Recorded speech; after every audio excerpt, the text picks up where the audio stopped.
बच्चों को बहुत बहुत नमस्कार। और आज जो हम पाठ पढ़ने जा रहे हैं वो बहुत ही मज़ेदार है, क्योंकि उस पाठ का नाम है दादी माँ। किस्मत वाले होते हैं जिनको मिलती है दादी माँ। दादी माँ वो होती है जो आपको प्यार करती है, लाड करती है, सब तरह से आपकी सुरक्षा करती है, हर कदम हर मौके पर आपको प्यार करती है। उसे वो कहते हैं दादी माँ। जो आपको कहानियाँ सुनाती है, अपने माँ बाप के बारे में बताती है, उसे कहते हैं दादी माँ। तो आज की हमारी वर्कशीट नंबर 4 है। तिथि है 1/10/2020। यहाँ आपको अध्यापक का नाम, यहाँ आपको अपना नाम लिखना है। तो दादी माँ पाठ आज हम पढ़ने जा रहे हैं। बहुत सुंदर और अच्छा पाठ है, बड़े ध्यान से समझिएगा, सुनिएगा। इतना सुंदर पाठ है, बस मत पूछिए, अपने माँ बाप से पूछिएगा कि उनकी माताजी कैसी यानी कि आपकी दादी कैसी हैं, उनके पापा कैसे यानी आपके दादाजी कैसे हैं। तो पाठ का नाम है दादी माँ। तो आइए शुरू करते हैं हम पढ़ना दादी माँ। प्यारे बच्चों, इस बार जो पाठ हम पढ़ने जा रहे हैं उसका नाम है दादी माँ। नाम से ही आप समझ गए होंगे कि लेखक अपनी दादी को याद करते हुए लिखते हैं, पर साथ ही साथ में अपने बचपन को याद करते हुए उससे जुड़ी हुई बहुत सारी बताते हैं बातें। आइए जाने लेखक क्या कहते हैं और इस आधार पर पूछे गए प्रश्नों के उत्तर लिखिए। तो इसमें जो दिया गया है इस पाठ में, उसके आधार पर हमें प्रश्नों के उत्तर देने हैं। तो दादी माँ बड़ी अच्छी होती है, आपको बहुत प्यार करती है, किस्मत वालों को मिलती है। तो आइए हम पाठ को शुरू करते हैं और समझते हैं कि दादी माँ पाठ में क्या है। अपने अपने मौसम की अपनी अपनी बातें होती हैं। आषाढ़ में आम और जामुन ना मिले चिंता नहीं, अगहन में चिवड़ा और गुड़ ना मिले दुख नहीं, चैत के दिनों में लाई के साथ गुड़ की पट्टी ना मिले अफसोस नहीं, पर क्वार के दिनों में इस गंधपूर्ण झाग भरे जल में कूदना ना हो तो बड़ा बुरा मालूम होता है। मैं भीतर हुड़क रहा था, 2-1 दिन ही तो कूद सका था, नहा धोकर बीमार हो गया। हर की बारिश न जाने क्यों मुझे अच्छी लगती है, थोड़ा थोड़ा ज्वर है यानी कि बुखार, सर में साधारण यानी हल्का दर्द, और खाने के लिए दिन भर नींबू और साबू। लेकिन इस बार ऐसी चीज़ नहीं थी। ज्वर यानी बुखार जो चढ़ा तो चढ़ता ही गया, रजाई पर रजाई, और उतरा रात 12 बजे के बाद। तो इस पाठ में बताया है कुछ मौसम के बारे में। आषाढ़ है, अगन है, चैत है और क्वार, इन 3-4 मौसम के बारे में बताया गया है। वो मौसम जब न हल्की ठंड होती है, न ज़्यादा गर्मी होती है, मौसम एकदम खुशगवार और मस्त और अच्छा और सुंदर होता है। ऐसे दिनों की बात लेखक कर रहा है। लेकिन लेखक को एक अच्छी बीमारी लगती है, यानी कि कम बीमारी वाली चीज़ें उसे अच्छी लगती हैं, जिसमें हल्का दर्द है, हल्का बुखार है, वो बीमारी उसे अच्छी लगती है।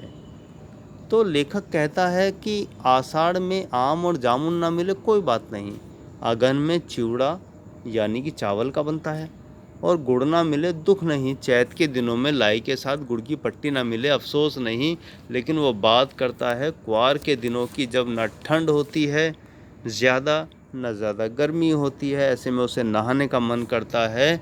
तो उसे कहता है कि अगर नहाने को ना मिले तो बड़ा ही बुरा लगता है। मैं भीतर हुड़क रहा था। लेखक कहता है कि मैं बड़ा परेशान था, नहाने के लिए 1-2 दिन ही तो कूद सका उस पानी में, लेकिन उस 1-2 दिन में ही उसको बुखार चढ़ गया और साधारण दर्द, हल्का बुखार, और दिन भर नींबू और साबूदाना उसे पीना और खाना पड़ा। लेकिन इस बार ऐसी चीज़ नहीं थी। बुखार कुछ ज़्यादा चढ़ गया। रजाई पे रजाई ओढ़ने के बाद उतरा भी तो रात के 12 बजे के बाद। आइए हम शब्दों के अर्थ जान लेते हैं अब। शब्द मित्रता क्या है? चिड़ा होता है चिड़वा यानी चावल का। हुड़क माने तड़प, बेचैनी किसी चीज़ को करने की। ज्वर मतलब बुखार और साबु मतलब साबूदाना। बड़े साधारण से शब्द हैं। तो हमारा पहला प्रश्न है, लेखक ने कौन कौन से हिंदी महीनों की बात की है? बड़ों से पूछकर सभी हिंदी महीनों के नाम लिखिए। तो आइए चलते हैं हम पहले प्रश्न के उत्तर की तरफ। तो स्क्रीन पर हमारा पहला उत्तर है और पहले प्रश्न का उत्तर यानी कि पहला प्रश्न है, लेखक ने कौन कौन से हिंदी महीनों की बात की है? बड़ों से पूछकर सभी हिंदी महीनों के नाम लिखिए। तो यहाँ जो लेखक ने हिंदी महीनों की बात की है वो है आषाढ़, अगहन, चैत, कुवार। इन हिंदी महीनों की बात की है। बाकी अपने माता पिता से पूछकर, अपने बड़े बूढ़े से पूछकर बाकी हिंदी के महीनों के नाम आपको लिखने हैं। मैं नहीं बताऊंगा, आप लोग पूछेंगे अपने बड़ों से, अपने माता पिता से, वो बताएंगे। उसको पूछकर आपको अपनी कॉपी में इसका उत्तर लिखना है।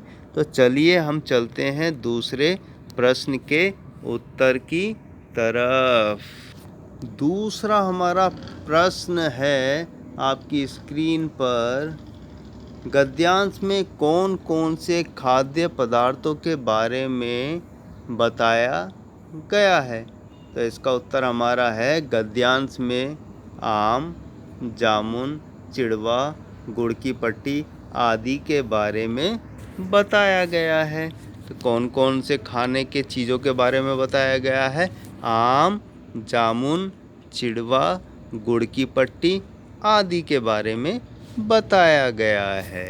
तो आइए चलते हैं अब हम तीसरे प्रश्न की ओर। हमारा तीसरा प्रश्न आपकी स्क्रीन पर है कि लेखक बीमार कैसे हुआ? उसे कैसी बीमारी अच्छी लगती है? अब इसका उत्तर है आपकी स्क्रीन पर, कुवार के महीने में ना अधिक गर्मी ना अधिक सर्दी, यानी ना अधिक ज़्यादा गर्मी होती है ना ज़्यादा सर्दी होती है। लेखक झाग भरे गंधपूर्ण जल में नहाने के कारण बीमार हुआ। लेखक को हल्की बीमारी अच्छी लगती है जिसमें थोड़ा थोड़ा बुखार, सर में हल्का दर्द और खाने के लिए दिन भर नींबू और साबूदाना मिले। तो लेखक को कैसे बीमार हुआ? कुवार के महीने में, जिस महीने में ना ज़्यादा गर्मी होती है ना ज़्यादा ठंड होती है। गंधपूर्ण यानी कि खुशबू से भरे हुए जल में नहाने के कारण वो बीमार हुआ। लेकिन लेखक को, जिसने पाठ लिखा है, उसको हल्की हल्की बीमारी, थोड़ा थोड़ा बुखार, थोड़ा थोड़ा सिर में दर्द और दिन भर नींबू और साबूदाना मिले तो उसे अच्छा लगता है। तो आइए बढ़ते हैं अब चौथे प्रश्न की ओर। चौथा प्रश्न हमारा स्क्रीन पर है, बड़ा आसान है। इस बार लेखक का ज्वर कब उतरा? उत्तर इसका है, रजाई पर रजाई ओढ़ने के बाद ज्वर उतरा, वो भी रात के 12 बजे के बाद। यानी जब लेखक हल्की ठंड और गर्मी में नहा लिया, उसका बुखार चढ़ गया, उसे लगा हल्का है, लेकिन इस बार बुखार भारी हो गया और उसका बुखार उतरा नहीं। तब उसे रजाई पर रजाई ओढ़नी पड़ी और जब बुखार उतरा भी तो रात के 12 बजे के बाद। तो आइए चलते हैं, हमारे 4 प्रश्न पूरे हो गए। अब अंतिम और आखिरी प्रश्न के उत्तर पर चलते हैं। तो आइए, हमारा आखिरी और अंतिम प्रश्न आपकी स्क्रीन पर है। आपको यदि ज्वर यानी बुखार हो जाए तो कैसा लगता है और आप इस ज्वर में यानी बुखार में क्या क्या खाते हैं? लिखिए। बड़ा आसान सा उत्तर है, हमें ज्वर यानी बुखार होने पर हमें बुरा लगता है। मन में अजीब सा हो जाता है, बिस्तर में पड़ा रहना पड़ता है। ज्वर होने यानी बुखार होने पर हम कल, फल, खिचड़ी, दलिया और ज्वर की दवाई आदि खाते हैं। मतलब बुखार किसको अच्छा लगता है? बुखार हो जाए तो बिस्तर पर पड़े रहना पड़ता है, फल खाने पड़ते हैं, उससे भी बुरा क्या है, खिचड़ी, दलिया, इस तरह की चीज़ें हमें खानी पड़ती है। हमें बर्गर नहीं मिलता, समोसे नहीं मिलते, कचौड़ी नहीं मिलती, पकौड़ी नहीं मिलती। तो बुखार में हमें सावधानी रखनी चाहिए। अब जो हमारा मौसम चल रहा है अक्टूबर का, इसमें बीमारियां ज़्यादा होती हैं, डेंगू होता है, बुखार होता है।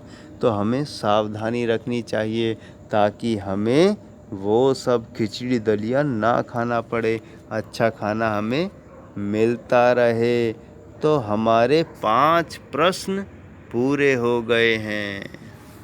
तो बच्चों, हमने इस पाठ में जान लिया कि क्वार, अगहन, आषाढ़, इस तरह के महीने में क्या होता है, अगहन में क्या होता है। लेखक अपनी बता रहा है क्या खाना हुआ, क्या कैसे बुखार हुआ, किस तरह का बुखार उसे पसंद है। पाठ का नाम दादी माँ है, लेकिन अगली बार हम जानेंगे दादी माँ क्या कहती हैं। तो आपको ये पाठ पसंद आया होगा, प्रश्न के उत्तर आपने जान लिए होंगे। तो अब हम फिर मिलते हैं अगले वर्कशीट पर। तब तक के लिए आपको अलविदा और ढेर सारी शुभकामनाएं।